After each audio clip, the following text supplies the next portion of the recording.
조신의 꿈. 옛날 옛날 신라 시대에 조신이라는 스님이 있었어요.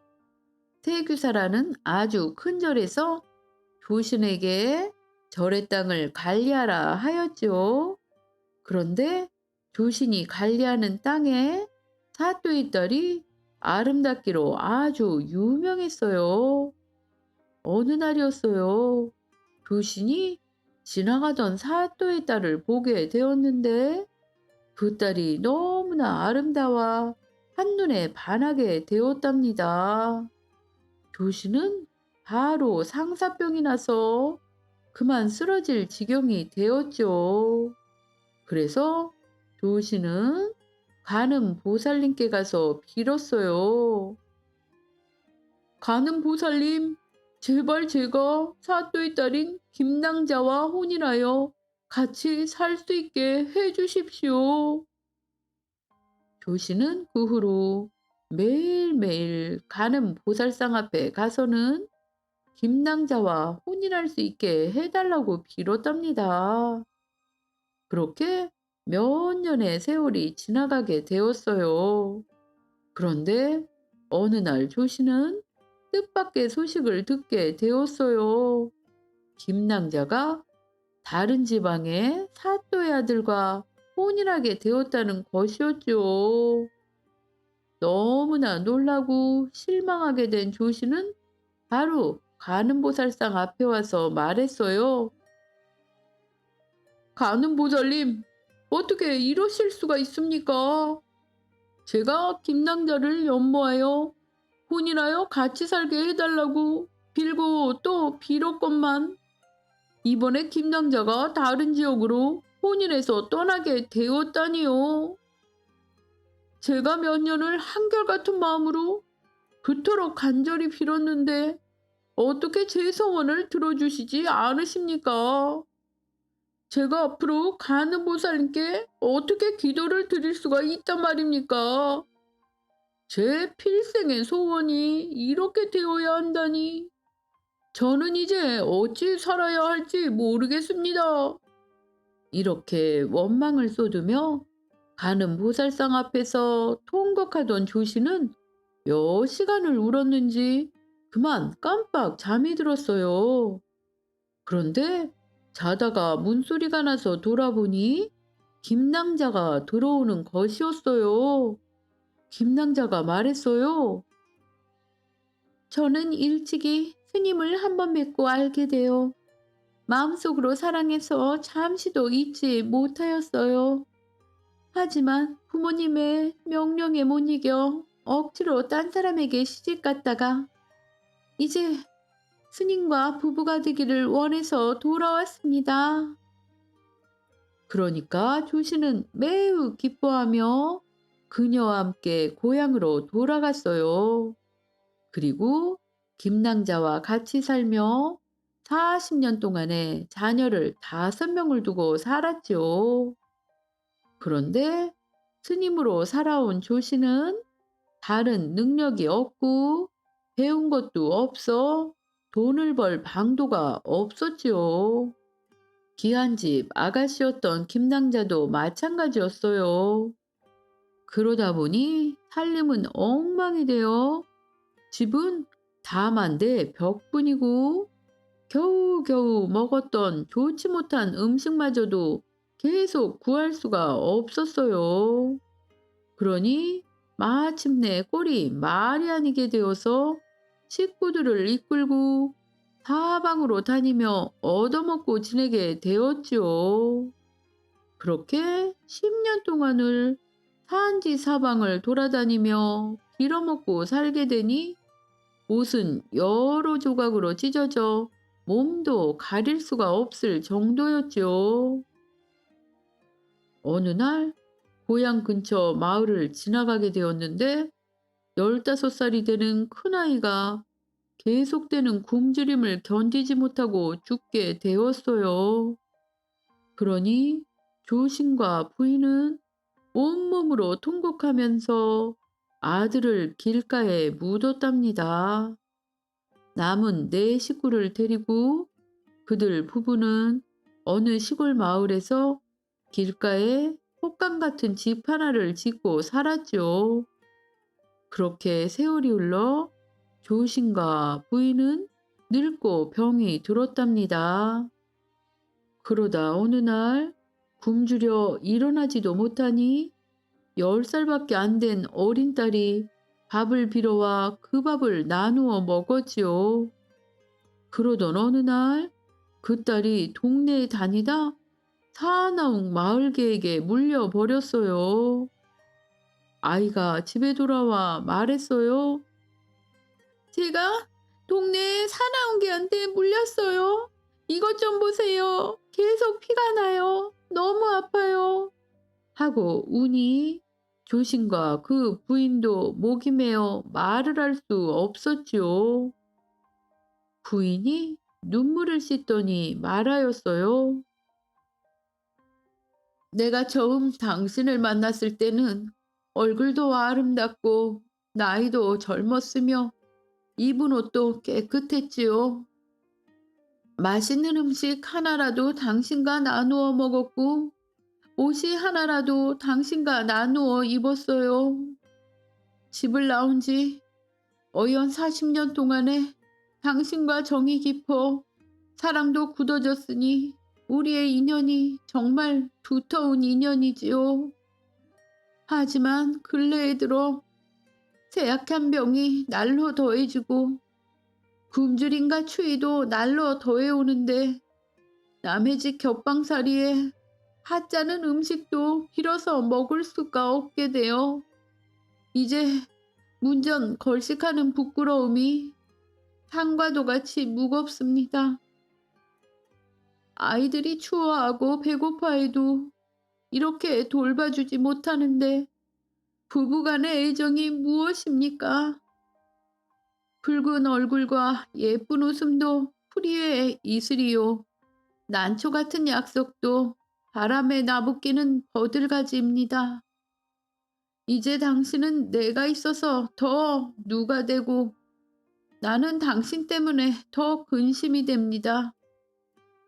가만히 옛날 기쁘던 일을 생각해 보니 바로 그것이 모든 근심의 시작이었지요. 당신과 내가 어찌해서 이런 지경에 이르렀습니까? 부부 사이가 좋아도 다 함께 굶어 죽는 것보다는 짝을 잃은 사람이 거울을 향해 짝을 부르는 것이 나을 것입니다. 추우면 버리고 더우면 지나는 것은 도리에 어긋나는 일이지요. 하지만 나아가고 그치는 것은 인력으로 되는 것이 아니고 헤어지고 만나는 것도 운수가 있는 것입니다. 그러니 이제 우리도 헤어지기로 합시다. 교신이 이 말을 듣고 크게 기뻐하며 말했어요. 당신 말이 맞소. 우리 부부가 함께하는 것이 좋은 일보다 나쁜 일이 많으니 이제 헤어져 각자 아이 둘을 데리고 잘 살아보도록 합시다. 하면서 서로 다른 길로 떠나려 하였죠. 부인이 말했어요. 나는 고향으로 갈 테니 당신은 남쪽으로 가십시오. 그래서 교신과 부인은 늙고 병든 몸으로 서로 작별하고 길을 떠나기로 하였죠. 그런데 바로 그 순간 교신이 꿈에서 깨어났답니다. 사자나무 등잔불이 깜빡거리고 있었죠. 어젯밤 잠들었는데 이제 아침이 된 것이었죠. 교신이 말했어요. 아니, 이럴 수가. 어젯밤에 내가 켜놓았던 등잔불이 아직 꺼지지도 않았구나. 그동안에 내가 꿈에서 김낭자를 만나 한평생을 살았구나. 그 모든 기쁨과 고통이 다 꿈이었다니. 조씨는 김낭자와의 모든 세월이 꿈이었던 것을 깨닫고 통곡을 하며 울었어요. 40년 동안의 모든 인생이 다 떠올랐죠. 밤사이에 몇십 년의 세월을 살았던 조씨는 수염과 머리털은 모두 휘어졌고 세상 모든 일에서 벗어나게 되었답니다. 괴롭게 살아가는 것도 싫어졌고 마치 한평생의 고생을 다 겪고 난 것과 같아 재물을 탐하는 마음도 얼음 녹듯이 깨끗이 없어졌지요. 아침에 일어나 가는 보살상을 바라보니 자신의 기도와 투정이 너무나 부끄러워지고 잘못을 뉘우치는 마음을 참을 수가 없었죠. 조씨는 밖으로 나가 꿈에서 길가에 큰아이를 묻었던 자리를 찾아가 보았어요. 조신이 말했어요. 이 자리가 꿈에서 내가 15살 먹은 내 큰아이를 묻은 자리가 맞는 것 같구나. 그런데 이상하게도 땅이 평평하지 않은 것이 정말로 무엇인가 묻혀 있는 것 같네. 내가 아이를 묻은 것이 꿈이 아닌 것만 같구나. 그래서 조씨는 그 땅을 파보았어요. 그런데 그 자리에 돌미륵이 묻혀 있는 것이었어요. 조신이 말했어요. 미륵님이 땅에 묻혀 있다니. 내게 진정 가는보살님과 미륵님이 깨달음을 주신 것이로구나. 조씨는 돌 미륵상을 물로 깨끗이 씻어서 근처에 있는 절에 모시고 큰 절에 돌아가 땅을 돌보는 책임을 내놓고는 자신의 가진 돈을 모두 내어 정토사를 세운 후에 평생 동안 남을 도우며 살았답니다.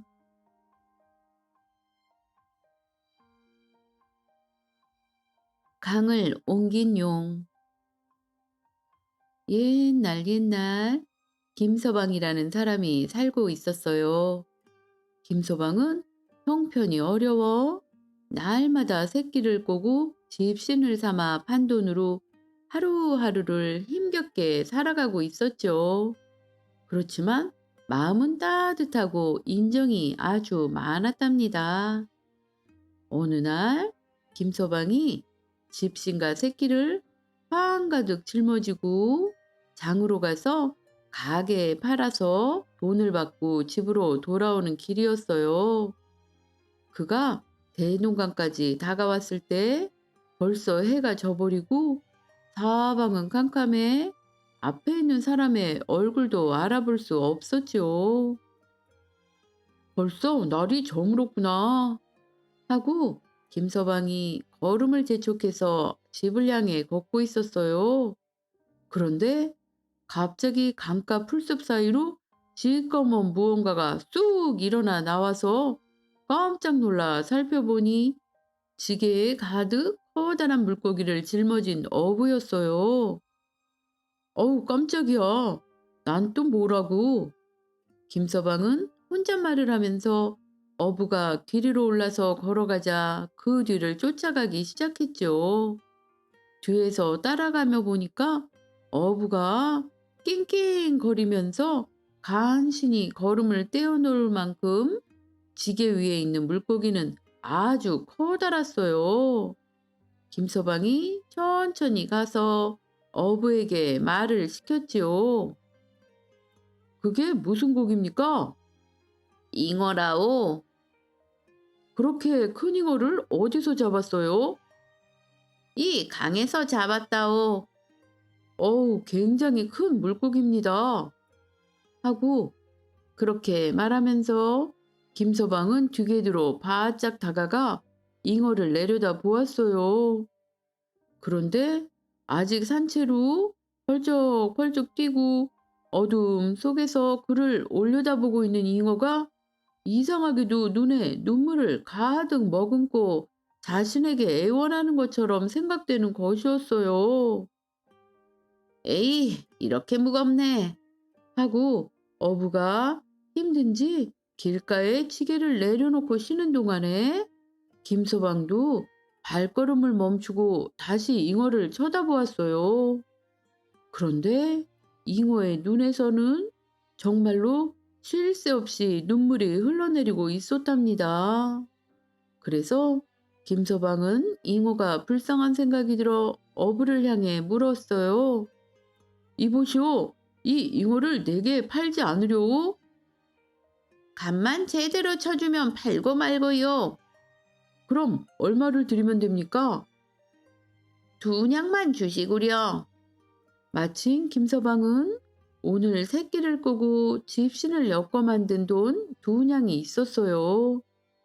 두 냥이 있어야 쌀도 사고 반찬도 살 수 있을 테지만 잉어가 불쌍하니 김서방은 그 돈을 다 톡톡 털어 어부에게 주고 잉어를 건네 받았어요. 그리고는 잉어를 안고 강으로 내려가 강물에다 던졌답니다. 그러자 잉어가 고맙다는 듯이 물속에서 몇 번이나 뱅뱅 돌다가 물속으로 사라졌어요. 그러니까 김서방은 어쩐지 기쁜 마음이 되어서 집으로 돌아오는 길에 흥얼흥얼 노래까지 불렀죠. 그날 밤이었어요. 김서방이 피곤한 몸을 이끌고 눕자마자 순식간에 깊은 잠에 빠져들고 말았지요. 그런데 갑자기 김서방 앞에 화려한 옷을 입은 동자 둘이 나타났어요. 우리는 용궁에서 온 심부름꾼입니다. 용왕님께서 당신을 부르시니 같이 가시죠. 동자들이 그에게 절한지 이렇게 말하는 것이었어요. 김서방은 용왕님이 자기를 왜 부르는지 알 수가 없었지요. 그래서 두 동자에게 물었어요. 용궁에서 왜 나를 부르는 것이오? 그것은 가시면 자연히 알게 되실 것입니다. 어서 일어나시죠. 하고 두 동자는 답을 말해주지 않고 용궁으로 가자 하였어요. 김서방은 할 수 없이 일어나 두 동자를 따라갔지요. 동자들을 따라 얼마를 걷다 보니 어느새 눈앞에 찬란하고 화려한 궁궐이 나타났어요. 깜짝 놀란 김서방은 두 눈이 비둥그레졌죠. 문이나 벽이나 어디에든지 모두 금과 은을 뿌려놓아 마치 밤하늘의 별같이 반짝반짝 빛나는 으리으리한 집들을 지나 가장 큰 대문 안으로 들어서니 바로 그곳이 가장 화려한 대궐이었어요. 정신이 얼떨떨해져서 김서방이 두 동조의 뒤만 살살 따라가는데 갑자기 음악 소리가 요란하게 들리더니 용왕님이 여러 신하와 시녀들에게 둘러싸인 채 그를 맞이하러 나오는 것이었어요. 용왕님이 보이자 김서방은 그냥 자리에 엎드려 절만하였지요. 용왕님이 말했어요. 어려워할 것 없소. 자, 이리 오시오. 하고 용왕님이 그를 데리고 안으로 들어가서 자리를 권하고 옥자에 앉히며 말했어요. 이렇게 와주어서 고맙소. 내가 그대를 청한 것은 그대에게 큰 은혜를 갚고자 함이오. 그러니 마음 편히 즐겁게 지내 주시오. 그러나 김서방은 용왕님이 무슨 말을 하는지 알아듣지 못했지요. 저에게 은혜라 하시니 무슨 까닭인지 모르겠습니다. 그것은 다른 것이 아니라 그대가 내 아들을 구해준 은혜요. 내 아들이 어부에게 잡혀 죽게 된 것을 그대가 사서 물속에 도로 넣어 주었으니 이렇게 큰 은혜가 어디 있단 말이오. 그제야 그는 어부에게 잉어를 사서 물속으로 돌려보낸 일을 기억해 내었죠. 천만의 말씀이십니다. 별일도 아닌 것을요. 하고 김서방이 겸손하게 말했죠. 목숨을 살려주었으니 그보다 더 큰 은혜가 어디 있겠소? 그래서 그대를 한번 만나보고 고마움을 표시하고자 오늘 정한 것이니 거절하지 마시오. 용왕님은 이렇게 말한 후에 시녀를 시켜 아들을 데리고 나오라고 했어요. 조금 있으니 용왕의 아들이 번쩍이는 옷을 입고 나와 그에게 절을 하였어요. 김서방은 깜짝 놀라 마저 절을 하였죠. 그리고 용왕님의 아들을 보니 자기가 둔양에 사서 강에 풀어준 잉어임에 틀림이 없었죠. 저를 살려주시는 애를 어찌 잠시인들 있겠습니까? 이렇게 모시고 우선 작은 정성을 표시하려고 하는 것이니 불편해하지 마시고 마음껏 즐겨 주십시오. 용왕의 아들은 이렇게 말하고는 잔치상을 내오게 했죠. 이름도 알 수 없는 온갖 음식이 앞에 놓이자 김서방은 권하는 대로 먹고 술도 마시고 그 자리를 즐겼어요. 그리고 그렇게 김서방이 온갖 음식을 먹는 동안에 한쪽에서는 시녀들이 풍악에 맞춰 춤을 추고 아름다운 노래를 불렀죠. 김서방은 마치 신선이라도 된 듯 하였죠. 이렇게 용궁의 지극한 환대를 다 받아가며 며칠이 지나니 이제 다시 돌아가고 싶어진 김서방은 용왕님에게 그만 돌아가게 해달라고 말했어요. 용왕님은 이를 섭섭하게 여겨서 만류했지만 언제까지나 이렇게 있을 수는 없었죠. 그래서 김서방은 꼭 돌아가야 한다고 말을 하여 마침내 돌아갈 수 있게 되었답니다. 용왕님이 말했어요. 그대의 뜻이 정이 그렇다면 더 만류하지는 않겠소. 하지만 그대는 내 아들의 목숨을 구해준 은인이니 그 은혜의 10분의 1이라도 갚을 수 있게 무엇이든 그대의 청을 한 가지 들어주겠소. 용궁에 있는 것 중에 갖고 가고 싶은 것이 있으면 무엇이든지 말해주시오. 하고 용왕님이 말한 것이죠. 이만큼 융숭한 대접을 받은 것도 가분하온데 무엇이 부족해 더 청하겠습니까? 하고 김서방이 말했어요. 하지만 용왕님은 김서방을 빈손으로 내보낼 수 없다고 반드시 소원 한 가지를 말하라 계속 이야기를 하였죠. 그래서 김서방이 말했어요. 정이 그렇게 말씀을 하시니 너무 사양하는 것도 예의가 아닌 것 같아 딱 한 가지 소원을 말씀드리겠습니다. 다른 게 아니라 저희 마을에 해마다 홍수가 나서 사람들의 괴로움이 여간이 아닙니다. 정말 외람된 청이오나 강을 산 쪽으로 조금만 옮겨주시면 정말 감사하겠습니다. 그렇게 된다면 강과 산이 같이 붙어 경치도 좋아질 것이고 사람들이 더 이상 수해 걱정을 하지 않아도 될 것 같습니다. 그대의 일신을 위한 소원이 아니라 여러 사람을 위해 이런 청을 하니 그대는 참으로 어질고 착한 마음씨를 가졌구려. 그 청은 내가 반드시 들어주겠소. 지금부터 사흘 안에 강을 새로 만들어 놓을 테니 그리 아시오. 그런데 강길을 새로 만들려면 큰 비를 내려야 하니 사흘 동안은 아주 큰 비가 내릴 것이오. 그러니 백성들에게도 미리 이 일을 알려 피하게 하시오. 용왕님은 기꺼이 김서방의 소원을 승낙했어요.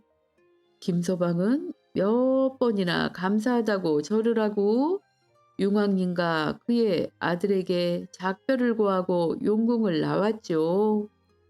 올 때처럼 동자를 따라 자기 집 앞에 도착하자 다구는 소리가 들려오고 그 소리에 갑자기 잠을 깨어보니 창이 이미 밝고 밖에서는 새소리가 들려오고 있었죠. 김서방은 눈을 비비며 이상하게 생각했어요. 아, 정말 신기한 꿈이구나. 그렇지만 꿈속의 일이 마치 생시의 일처럼 기억이 또렷하니 김서방은 아침에 일어나자마자 성내로 들어가 보는 사람마다 붙잡고 말했어요. 조금 있으면 큰 비가 와서 홍수가 날 테니 조심하세요. 앞으로 며칠 동안 큰 비가 와 온 성이 넘칠 것이니 모두 피난을 가셔야 합니다. 그러나 만나는 사람마다 그를 미친 사람 취급하며 아무도 그의 말을 믿지 않았지요. 이런 정신이 나간 놈이 아닌가. 별놈을 다 보겠네. 그렇지만 김서방은 열심히 사람들에게 피난을 가라 말하며 돌아다녔죠. 그러다가 그 말이 관가에까지 들어가게 되어 꼼짝없이 잡혀 들어가고 말았답니다. 김서방을 끌어앉혀 놓고 사또는 그를 야단친 지 옥에 가두어 버렸어요. 헛된 말을 퍼뜨리며 인심을 흉흉하게 하는 놈이로구나. 하고 사또가 말했지요. 김서방이 옥에 갇히자마자 지금까지 맑았던 하늘이 벼랑간 깜깜해지더니 우레소리가 진동하고 번개가 번쩍거리며 금방 붉은 빗방울이 후두둑 쏟아지기 시작했어요. 시간이 지날수록 점점 비가 굵어지더니 마침내는 하늘에 구멍이 나도 난 것처럼 사흘 동안 단 한순간도 쉬지 않고 비가 내리고 또 내리는 것이었어요.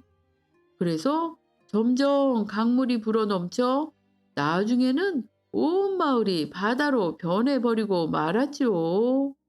그런데 갑자기 커다란 용 한 마리가 나타나 강 밑에서부터 산쪽 방향으로 거슬러 올라갔어요. 어찌나 그 소리가 요란한지 마치 땅이 무너지는 것 같았지요. 사람들은 물난리를 만나 이곳저곳에 피난해 있다가 땅이 울리는 그 큰 소리에 놀라서 천지가 무너지나 하고 걱정하였지요. 그래도 무서워 밖으로 나가볼 생각도 하지 못했답니다.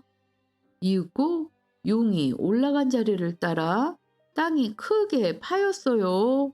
그러자 큰 물이 한꺼번에 그리로 모여 흐르게 되니 성내의 물이 한 번에 다 빠지고 하늘도 개었죠. 강가에서 풀려난 김서방은 여전히 좋은 일을 하며 사람들을 돕고 그 이후로 마을 사람들은 많은 비가 내려도 홍수 걱정 없이 편안하게 살았답니다. 김서방은 오래오래 착한 일을 하며 행복하게 잘 살았답니다.